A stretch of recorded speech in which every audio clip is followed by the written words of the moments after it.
काय म्हणतात ना लागतं काहीतरी कोणी मग आपल्याला बघायचं म्हणून ते त्याला दिली तो मी घेतलंय त्याला बारा दिले तर त्यांनी मला 18 अभियान अंतर्गत काम करायला सांगितलेले. आता 18 अभियान म्हणजे काय तर मग आपलं सगळ्यात प्रथम देव कसं असावं तर केंद्राच्या जवळपास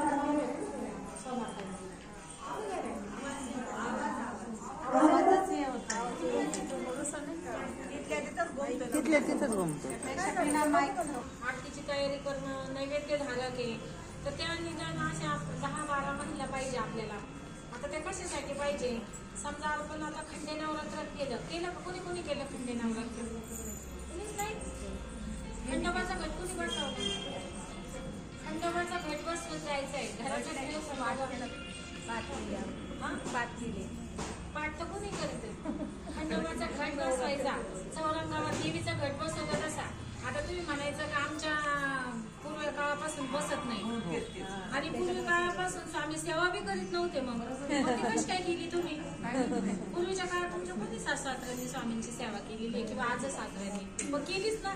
मग आपला गुरु आदेश आहे. गुरुच्या लेखात काय सांगितलंय जो कोणी गुरुचा आदेश पाळील त्याच्या पाठीशी स्वामी उभे राहतील.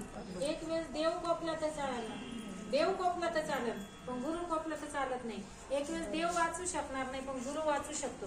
गुरु आदेश आपल्याला गुरुनी वाक्य फेकायचं ना आपण ते झेलायचंय काही वाईट होणार नाही. आमच्या घरात तर देवच नव्हते चांदीचे. आमच्या सासूबाई म्हणजे देव उंदर खात्या 3 लग्न केले आमचे देव गायब चांदीचे. मग मी या सेवेत आल्यापासून देव केले. मग आमच्या मुलांचे लग्न झाले 35 आणि 32 वयाशिवाय लग्नच होत नव्हते. लग्नच जमत नव्हते. पोरं इंजिनियर डॉक्टर कोणी काय. सांगायचं तात्पर्य असं आहे आपल्याला कुलधर्म कुलाचार शिकवला जातो. का बरं शिकवला जातो खंडोबाचा घट बसून बघा काय होतं पाहू बरं आपण. काही होणार नाही. 6 दिवस उपवास धरायचाय बसता उठता धरायचाय. माणसांनी नाही धरला तर मीच धरते. आमचे साहेब धरीत नाही ते म्हणतात 6 दिवस मला दम नाही धरणार. मग मला बघा देवीचे उपवास मालाचे खंडोबाचे मालाचे एकादशी बी मालाचे सगळा कारभार आपल्याकडेच आहे. बिन पगारी अधिकारी त्या नोकरीवाले त्यांचं नाही पण आपण मोठा सेवेकरी हा मोठा अधिकारी. खंडोबाचा घट कसा बसवायचा याचं प्रात्यक्षिक कोणीतरी मराठी असणे त्याचा भाग घ्यायला पाहिजे. जो जो सण येतो तो इथं मांडायचा आहे. आपल्यासाठी नाही पण नवीन येणारे लोक जेव्हा असतात ना ते बघतात बाई हे काय येत आहे मग आपण त्यांना सांगितलं पाहिजे की ही मराठी अस्मिता आहे. हा खंडोबाचा घट आहे हा देवीचा घट आहे हे सत्यनारायण आहे ही कोजागिरी आहे. असं महालक्ष्मी कशा बसवायच्या आपलं संध्याकाळचं आपण कोजागिरीचा पूजा बऱ्याच जणांना माहित नाही नवीन लोकांना तर ते प्रात्यक्षिक एका महिलेने दाखवलं पाहिजे. दुसरी गोष्ट गर्भसंस्कार आहे. आता मला कोणतरी एक मुलगी बघायची म्हणजे पहिल्यांदा असं वाक्य असतं का मला मुलगी पाहिजे आहे का ती नाही का ती म्हणे मला पहिला मुलगा आहे काकू आता मला मुलगी व्हायला पाहिजे. बघा किती बदल झालाय. आता पहिले म्हणायचे मुलगा कधी होईल मुलासाठी कार्यक्रम द्या आता मुलगी का पाहिजे असं म्हणून. सांगायचे तात्पर्य असे आहे जीवनामध्ये खूप बदल होत झाले. 9वारीतून 6वारीत आलो 6वारीतून पंजाबी ड्रेस मध्ये आलो पंजाबी ड्रेस मधून पण लेगिन टॉपवर आलो लेगिन टॉप नंतर पॅन्ट शर्ट आलं आता हाफ पॅन्ट टॉपवर आलो. मग आता आपण कशात बसायचंय. आपल्या मुलींनी पंजाबी ड्रेस घालावा अवश्य घालावा पण ओढणी असावी. आपण बायकांनी केंद्रात येताना शक्यतो कार्यरत महिलांनी ड्रेस घातलेच नाही पाहिजे. का बरं आपण प्रसाद वाटतो 4 लोकांमध्ये बसतो उठतो बोलतो दोन्ही खांद्यावरून पदर असावा. आता आपल्याला काही गुरु नाही सांगणार कसं राहिलं पाहिजे तुम्ही. आपल्याला कोण सांगणार आहे स्वामी महाराज म्हणतात केंद्रामध्ये येताना तुम्ही दोन्ही खांद्यावर पदर असावा. पहिला डोक्यावर होता डोक्यावर पदर घातल्याशिवाय आम्हाला यांनी मंडपात बसू देत नव्हते. शिवाय असे काठ्या लावायचे आत कुणी जायचं नाही उशिरा आल्यावर. आता सगळं मोकळं आहे इतकं मोकळं आहे ना. नवीन गणेश यागाला घरी गणपती अभिषेक केल्याशिवाय गणेश यागाला बसता येत नव्हतं. येत होतं देवीचा पाठ जर उद्या नवचंडी तर तुम्हाला देवीच्या पाठावर अभिषेक घरून करून यावं पाहिजे तेव्हा नवचंडीला बसायला पाहिजे. 14 पाठ झाले पाहिजे.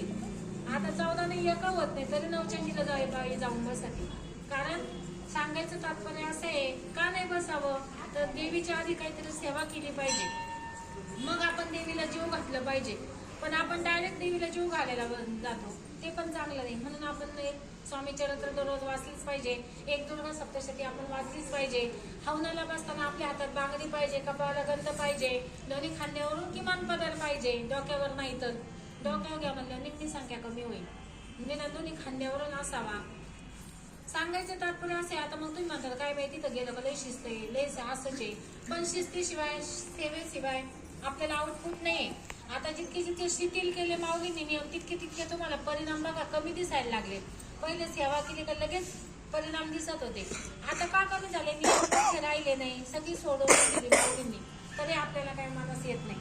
आपले शेजारला सांगायचे, आपल्याबरोबर 4 बाया घेऊन यायचे, थोडा उशीर होतो, झालं तर झाला, पण 4 जणींचं घडलं तर ते पुण्य आपल्यालाच आहे. गेल्या 30 वर्षामध्ये माझा अनुभव येत आहे. मी सकाळी 8च्या आरतीला जर सप्तेच्या केंद्रात गेले तर मी संध्याकाळी तिथे जाते 6 वाजता. हा 30 वर्षाचा माझा नियम आहे. मग ते काय असं तुमचं घरी काय असं 7 दिवस सांगायचं, मी 7 दिवस नाहीये. दळणं करून ठेवायचे, कपडे धुवून ठेवायचे, पोरांना सांगायचं भाऊ भाजी पोळी खायची. आता पोरं जवळ नाहीयेत, कारण आता हा जो माझा वय आहे, आता माझी तितकं बैठक होत नाही. डोळे गेले, आता वाचून जास्त वाचलं तर डोळ्यांतून रक्त यायला लागले. आता डायरेक्ट माझ्या बस्ट होतात माझ्या शिरा. कोणताही अतिरेक झाला का त्याचा त्रास होतोच, चांगला असेल किंवा वाईट असेल. परंतु जो तरुण पण आहे तुमचं, आपल्या तरुण मुला मुलींचं, त्यांच्याकडून सेवा करणं फार गरजेचं आहे. मुलींना लोकांच्या घरी जेव्हा द्यायचं, आता सगळ्यात मोठा प्रश्न सून आण नाही. इथं बसलेल्या बऱ्याच महिलांमध्ये तो प्रश्न आहे बघा. मला बी आणायची, पण मुलगी देताना इतकं टेन्शन आलं नाही इतकं सून आणताना आले आता. कारण मुलींचे संस्कारच इतके कमी झालेत ना. आपण पण एक बाईला आहे, नाव नाही ठेवायला पाहिजे, मुली तुम्हाला आहे मला आहे, परंतु आपल्या मुलीला लहान मोठ्यांचा आदर करणं, किमान सणावारीला साडी घालणं. खेड्यातल्या पोरी म्हणतात मी साडी घालणारच नाही, मी बांगड्याच घालणार नाही. त्यावेळेस आपण आई म्हणून कुठेतरी कमी पडलेला असतो. आईच जर पंजाबी ड्रेस घालतीन, पोरगी घालतीन, ते पोरगी कोण आई कोणच कळाना. ड्रेसची थीम तुमची ठीक आहे, तुम्ही जेव्हा फॅमिली कुठं फिरायला जाता तेव्हा खरंच अवश्य घाला. पण जेव्हा आपण केंद्रात येतो किंवा 4 माणसात जातो त्यावेळेस आपल्या मुलीने काय घालत, पोरगी इकून पॅन्ट वळीती, इकून वळीती, नाही मजा बघत. काय झालंय माहितीये का, मुलींना संस्कार आणि सहनशीलता राहिली नाही. आता फक्त मुलांमध्येच आहे का, नाही, मुलांमध्ये पण कमीच आहे. मुलं पण अधीन झाले, व्यसनाच्या अधीन गेले, पार्ट्या झाल्या. मुलांना मटण खायला देतात बाया बऱ्याच, नाही बाई खावली त्याची तब्येत वाढली पाहिजे.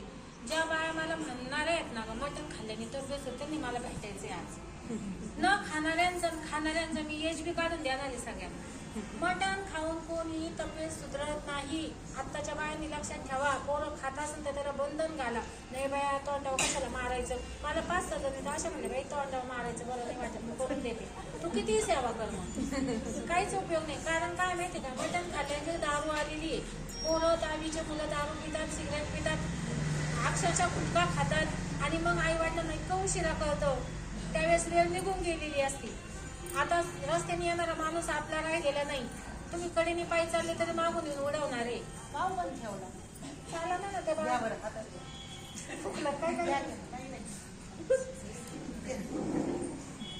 येतो का आवाज आता?